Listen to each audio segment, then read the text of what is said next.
Hello दोस्तों, कैसे आप सब लोग। मैं आरती आपके सामने फिर से हाजिर हूँ एक नए टॉपिक के साथ। तो मैं एक अच्छा सा टॉपिक लेकर आई हूँ आपका, मतलब वनडे एग्जाम्स के लिए तो पता नहीं, बट यूपीएससी जो है आपका, वैसे यूपीएससी से रिलेटेड कोई क्वेश्चन है तो ऐसा जरूरी नहीं है कि वनडे एग्जाम्स में ना पूछा जाए। तो टॉपिक जो हमारा है वो है यूपीएससी चेयरमैन को लेकर के। उसको बहुत अच्छे से कवर करेंगे हम कि भाई यूपीएससी चेयरमैन चर्चा में क्यों है, इनका पद इतना महत्वपूर्ण क्यों है और क्या चीज़ें ऐसी हुई हैं जिसकी वजह से यूपीएससी चेयरमैन ने खुद ही बोला कि भाई मैं अपने मन की वजह से, मतलब मन मर्जी से इस पद को त्याग रहा हूँ। तो उस टॉपिक को हम अच्छे से कवर करेंगे, रीजन्स को देखेंगे पक्ष विपक्ष के द्वारा जो है क्या चर्चाएं की जा रही हैं, क्या इल्ज़ाम्स या एलिगेशंस लगाए जा रहे हैं, उसको हम यहाँ पे अच्छे से देखने वाले हैं। ठीक है, चलिए स्टार्ट करते हैं। भाई यूपीएससी की परीक्षा पे इतना भरोसा है लोगों को भाई कि कोई भी परीक्षा हो, कोई भी एग्जाम कंडक्ट कराया जाए, वो उसमें कुछ भी धोखाधड़ी हो जाए, धांधली हो जाए, लेकिन यूपीएससी एक ऐसा जिस पे लोगों को भरोसा है कि ये कोई है गड़बड़ नहीं करेगा। लेकिन अब गड़बड़ सामने आ रही है, जिसकी वजह से जो है हुआ ये है कि जो यूपीएससी के चेयरमैन है उन्होंने बोला है कि मैं अपने मन से यहाँ पे इस्तीफा दे रहा हूँ। अपना मतलब उन्होंने बोला कि मैं अपने मन से इस्तीफा दे रहा हूँ। लेकिन इस पर क्या है, विपक्ष हो गया, कांग्रेस के बहुत सारे नेताओं के द्वारा यहाँ पे स्टेटमेंट दिए गए हैं कि ऐसा लग रहा है कि यूपीएससी में जो गड़बड़ हुई है अभी उनकी नियुक्तियों को लेकर के, पूजा खेड़कर की नियुक्ति को लेकर के, अभिषेक सिंह और भी बहुत सारे आईएएस अधिकारी जो है इस मसले की वजह से लपेटे में आ गए हैं। तो मतलब सोचिए कि एक व्यक्ति की गलती की वजह से बहुत सारे लोग हैं यहाँ पे जो सामने निकल के आ रहे हैं कि उन्होंने डॉक्यूमेंट्स में या किसी भी तरीके से अपने चयन की प्रक्रिया में कुछ गड़बड़ किया है। तो उसको लेकर जो चर्चा हो रही थी, तो कांग्रेस का कहना ये है कि जो परीक्षा को लेकर जो चीज़ें चली हैं उसकी वजह से जो है यूपीएससी चेयरमैन को खुद ही बोला गया कि भाई आप जो है अपने पद से इस्तीफा दे दीजिए। लेकिन उनकी इज्जत बचाने के लिए उनको बोला गया कि आप ये जाके स्टेटमेंट ऐसा दीजिए कि मैं अपने मन से जो है इस पद से इस्तीफा दे रहा हूँ, क्योंकि इनका जो कार्यकाल अभी 2029 में ख़त्म होने वाला था, अभी ही इनको नियुक्त किया गया था। और ख़ास बात यह है कि मोदी जी इनको खुद ढूंढ कर लाए थे और उन्होंने ही खुद उनको यहाँ पर नियुक्त किया था। तो भाई इतने बड़े पद को कोई क्यों छोड़ना चाहेगा, इसको लेकर बहुत सारी चीज़ें चर्चा में चल रही है। और पूजा खेड़कर वाला विवाद पूरा क्या है, कैसा है, कैसे ऑडी से वो आई थी, महाराष्ट्र गवर्नमेंट का स्टिकर चिपकाया था, जिसकी वजह से चीज़ें सुर्खियों में आई और आज जो है वो मामला बहुत बड़ा हो गया है। उसका वीडियो ऑलरेडी मैंने बनाया हुआ है, अगर आप उस पूरे मामले को देखना चाहते हैं तो रेफरेंस के लिए पुराना वीडियो देख सकते हो। ठीक है, अभी जो हम पढ़ने वाले हैं वो हमारा है यूपीएससी चेयरमैन के बारे में। यूपीएससी के बारे में है कि यूपीएससी की क्या प्रक्रिया है, भाई यूपीएससी के मेंबर्स का जो चयन कैसे होता है, उनकी नियुक्ति कैसे होती है, उनका पद, कार्यकाल, वेतन भत्ते क्या कैसे होता है। क्योंकि क्वेश्चन आपका जो है यूपीएससी के चेयरमैन से अगर आएगा तो आपका यही क्वेश्चन आने वाला है। तो देखिए क्या क्या पढ़ने वाले हैं।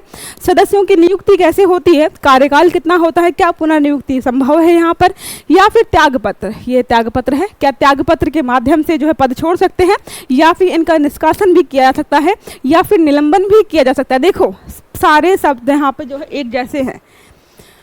त्यागपत्र समझ में आता है कि उसने खुद त्याग दे दिया, ठीक है।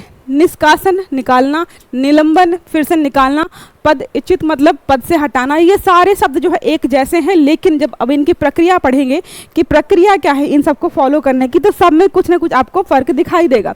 मोस्ट इंपॉर्टेंट चीज़ जो है अब जो है यहाँ पे बात ये आ रही है कि यूपीएससी चेयरमैन की नियुक्ति कौन करता है। भाई उन्होंने पद जो अपना छोड़ा है, अपना जो है त्यागपत्र जो है वो भी राष्ट्रपति को ही सौंपा है और इनकी जो नियुक्ति है वो भी राष्ट्रपति जी के द्वारा ही दी जाती है, मतलब होती है। ठीक है, बात करें कार्यकाल की, तो कार्यकाल की आयु इनकी है 65 वर्ष, मतलब 65 वर्ष। यहाँ पे मुझे थोड़ा कंफ्यूजन हो रहा है, एक बार आप मुझे कमेंट करके बताइए 65 है या 62 है।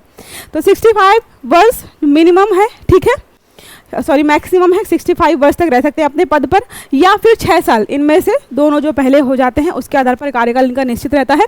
पुनर्नियुक्ति नहीं होती है। एक बार जो व्यक्ति इस पद पर बैठ गया उसको दोबारा जो है इस पद पर नहीं बैठाया जाएगा। राष्ट्रपति को लिखित त्यागपत्र आप दे सकते हो, वो आपको मैंने ऑलरेडी बता दिया है। वेतन भत्ते वगैरह जो हमारे हैं, इनको वेतन भत्ते जो है संचित निधि से दिए जाते हैं, ये याद रखना है। ये चीज़ें जो है बहुत इंपॉर्टेंट है आपके लिए, वो मैंने सारी आपकी कवर करा दी है। अगर बात करें जो अभी मुद्दा चल रहा है यूपीएससी को लेकर के, तो जैसे आपने सुना होगा हमेशा लोग बोलते हैं कि झूठ के पैर नहीं होते हैं।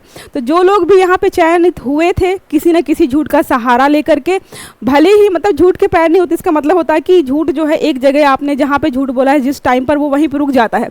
कल को कोई व्यक्ति वहाँ से निकलेगा, गुजरेगा और आपका झूठ पकड़ा जाएगा। तो झूठ पकड़ा जाता है मतलब क्या है, हमारे जो पूर्वज हैं और जो साधु संत जो बोलते हैं ना झूठ नहीं बोलना चाहिए, झूठ नहीं बोलना चाहिए, वो इसीलिए बोलते हैं। अब सोचिए जो चयनित जो व्यक्ति जो है इस पद IAS अधिकारी है, IPS अधिकारी है, वो चयनित हुआ है 10 साल से 5 साल से उस सेवा को दे रहा है, कर रहा है, ठीक है, सैलरी कमा रहा है, एक तरीके से प्रतिष्ठा सम्मानित है, अच्छे से चीज़ें चल रही हैं। अब जब है चीज़ें जो खुलकर आ रही हैं सामने, तो एक अधिकारी नहीं, बहुत सारे IAS अधिकारी ऐसे जिनको यहाँ पे लपेटा गया है, जिनके जो है प्रमाण पत्र जाली हैं या फिर कुछ ना कुछ ऐसा काम किया जिसके वजह से उनको जो है कल को अपना पद जो है छोड़ना पड़ सकता है। तो जो उन्होंने झूठ बोला था एक, वो उनको भारी पड़ेगा, उनका झूठ पकड़ा गया है। तो इसीलिए बोलते हैं झूठ के जो है पैर नहीं होते हैं, वो कहीं भाग कर जा नहीं सकता है, आप एक ना एक दिन उसमें फंसोगे ही, ठीक है। तो ये हमारा रहा ज्ञान का, ठीक है। तो अब चलो यहाँ पे आगे बात करते हैं। तो ये हमारा हो गया UPSC के बारे में। और भी बातें देखो, अगर UPSC क्या है, अगर मैं आपसे पूछूं UPSC क्या है, तो आप बताएंगे भाई UPSC एक संस्थान है जो एक केंद्रीय परीक्षा को कंडक्ट कराती है, जिसके लिए सब लोग बोलते हैं कि भाई ये इंडिया की, शायद ये वर्ल्ड की टफेस्ट एग्ज़ाम है। इसको क्रैक करना मतलब जो है व्यक्ति का IQ लेवल, दिमाग जो है बहुत अच्छा खासा है, ठीक है। अब जिसका IQ लेवल अच्छा खासा होता है वो तो क्रैक कर ही जाता है, जिनका IQ लेवल थोड़ा वहाँ तक नहीं होता है, 19-20 होता है, वो लोग दिमाग लगा के वहाँ तक पहुँच जाते हैं, वही आजकल लपेटे में आ रहे हैं, ठीक है। देखो अगर बात करें भारत के संविधान के भाग 14 में आपको देखने को मिलेगा आर्टिकल 315 से 323 तक, भाग जो है 14, आर्टिकल जो है 315 से 323 के बीच में आपको सारी चीज़ दिखने को मिल जाएंगी, कैसे नियुक्ति होती है, कैसे मतलब क्या पूरा प्रोसीजर है UPSC का, वो सारा आपको यहाँ पे मिलेगा अलग अलग आर्टिकल्स के माध्यम से। सबसे मोस्ट इंपॉर्टेंट जो है आपका स्टेटमेंट बना के दे दे, कंफ्यूज हो जाएंगे, गलत करके आएंगे। ये है एक स्वतंत्र संवैधानिक निकाय। संवैधानिक का मतलब होता है ऐसा निकाय जिसका संविधान में उल्लंघन कह रही हूँ, उल्लेख किया गया है, ठीक है। तो इसका उल्लेख जो है आपको संविधान में देखने को मिल जाएगा। फिर लिखा है केंद्र में UPSC के समानांतर राज्य में भी आपका राज्य लोक सेवा आयोग होता है, और 2 राज्यों का एक ज्वाइंट लोक सेवा आयोग भी होता है, जिसको जो है स्टेट PSC को SPSC बोल सकते हो आप, ज्वाइंट को JPSC आप बोल सकते हो, JSPSC जो भी आप बोलना चाहो आप बोल सकते हो। देखो यहाँ पे दिया होगा SPSC मतलब है state public service commission, joint public service commission आपका JPSC हो जाएगा, ठीक है। अलग अलग जगहों यहाँ पर अलग अलग तरीके से होता है। तो यहाँ पे अगर बात करें, पहला हमारा है सदस्यों का निष्कासन और निलंबन। त्यागपत्र वाला आपको समझा दिया मैंने, आप राष्ट्रपति को त्यागपत्र दे सकते हो, ठीक है, वो आपको बता ही दिया ऑलरेडी मैंने। इसके अलावा क्या था, दो शब्द थे जो कि आपको समझने थे। देखो यहाँ पे क्या था, यहाँ पे जो है ये बता दिया था मैंने आपको, त्यागपत्र वाला बता दिया था, राष्ट्रपति को सौंपना है आपको लिखित रूप में। उसके बाद जो कन्फ्यूजन आपको होता है, निष्कासन कैसे होगा या फिर निलंबन कैसे होगा या फिर पद से कैसे हटाया जाएगा, ये तीनों शब्द जो है एक जैसे हो जाते हैं। तो आपके लिए इसको समझना बहुत ज़्यादा ज़रूरी हो जाता है कि भाई, क्योंकि देखो UPSC जब क्वेश्चन पूछता है ना तो शब्द घुमा देता है, शब्द घुमाता है, आप पकड़ नहीं पाते हो और क्वेश्चन गलत हो। देखो पहला हमारा सदस्यों का निष्कासन या फिर निलंबन, संघ लोक सेवा आयोग के अध्यक्ष या किसी अन्य सदस्य को भारत के राष्ट्रपति के आदेश से ही उसके पद से हटाया जाता है। जब भारत का हमारे जो राष्ट्रपति है वही नियुक्ति कर रहे हैं तो उन्हीं के आदेश के द्वारा जो है यहाँ पे उनको पद से हटाया जाएगा। अध्यक्ष या किसी अन्य सदस्य को उनके कार्यकाल पूर्ण होने से पहले भी उनको निलंबित किया जा सकता है, ठीक है। पदच्युत का मानना मतलब पद से हटाना, UPSC के अध्यक्ष या किसी अन्य सदस्य को हटाया जा सकता है यदि वह दिवालिया घोषित किया जाए, मतलब उसको दिवालिया घोषित कर दिया जाए तो वो अपने पद से हटना पड़ेगा उसको, या फिर अपने कार्यकाल के दौरान उन्होंने जो है कर्तव्यों के बाहर किसी भी भुगतान वाले रोजगार में संलग्न मतलब लाभ का पद धारण किया हो या कुछ पैसे वगैरह कुछ भी ऐसे वैसा कर दिया हो तो वहाँ पर भी उनको अपना पद छोड़ना पड़ सकता है। या फिर राष्ट्रपति की राय में वो मानसिक रूप से या फिर शरीर की दुर्बलता के कारण जो है काम करने योग्य ना हो। अब कोई पागल व्यक्ति है वो वहाँ पे बैठा है पद पर, तो राष्ट्रपति जी की ये एक तरीके से ड्यूटी हो जाती है कि उसको वहाँ से पद से हटाएं। तो ये सारा प्रोसीजर है किसी भी सदस्य को या फिर अध्यक्ष को उनके पद से हटाने का। अब चलते हैं, कुछ क्वेश्चंस ऐसे हैं जो आपके पूछे गए हैं, पूछे जाएंगे। देखो पहला क्वेश्चन है, संघ तथा राज्यों के लिए लोक सेवा आयोग का प्रावधान संविधान के किस अनुच्छेद में है? अनुच्छेद 340, अनुच्छेद 315, अनुच्छेद 328, उपयुक्त में से एक से अधिक या फिर उपयुक्त में से कोई नहीं। तो हमारा जो सही उत्तर है वो हमारा 315 है, जिसमें बोला जाता है कि केंद्र के लिए या फिर राज्यों की जो परीक्षा करवाने के लिए या फिर शासन चलाने के लिए एक संस्थान होगा जो होगा संघ या फिर राज्य लोक सेवा आयोग। नेक्स्ट क्वेश्चन हमारा है, भारत के संविधान के अनुसार संयुक्त लोक सेवा आयोग के सदस्य के लिए अपना पद धारण करने की अधिकतम आयु क्या है? यहाँ पे ज्वाइंट बताया था ना, ज्वाइंट वाला। तो ऑप्शंस हमारे हैं 62, 66, 65, 60।